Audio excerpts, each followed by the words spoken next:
Question 3.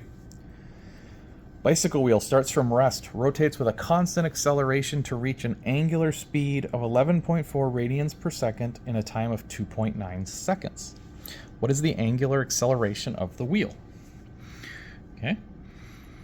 Starts from rest, rotates, constant acceleration. We can use our kinematics for this. So what I want to do is go ahead and make a table for this wheel. We'll have a change in theta, an omega I, omega f, an alpha, and t. Okay, I'll make my table, and then I'll start putting in the things that I know. It's stated that it starts from rest, which means we're going to have a 0 for our initial omega. Rotates with constant acceleration. It'll reach an angular speed of 11.4, so that's my final. It ends at 11.4 in the time of 2.9 seconds. Okay, so that's my time. What is the angular acceleration? So here it's looking for the acceleration. Okay, so to find the acceleration, we need an equation that does not deal with theta. And the equation that we would be looking for would be the first equation. If you're unsure where these come from, just look at your formula sheet, make sure that they're there. You can also take and derive it from the regular kinematic equations, just the velocities turn into angular quantities, and the acceleration turns into an angular quantity. Anyway, we should have the hang of this now. So we'll have the final equals the initial plus some alpha and our time 2.9.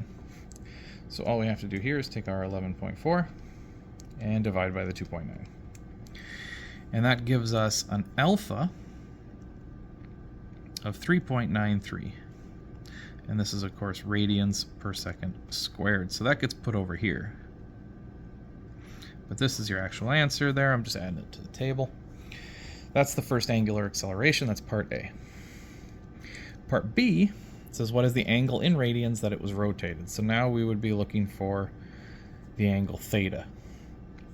And for that, we have a couple of different options that we can use for theta. Let me just grab change in theta is equal to omega I t plus 1/2 alpha t squared. That's one of them we can grab.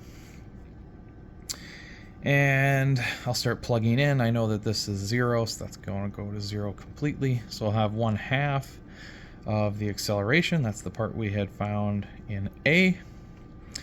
Times the time, 2.9 squared. So let me go ahead and plug that in. 0.5 times 3.93 times 2.9 squared.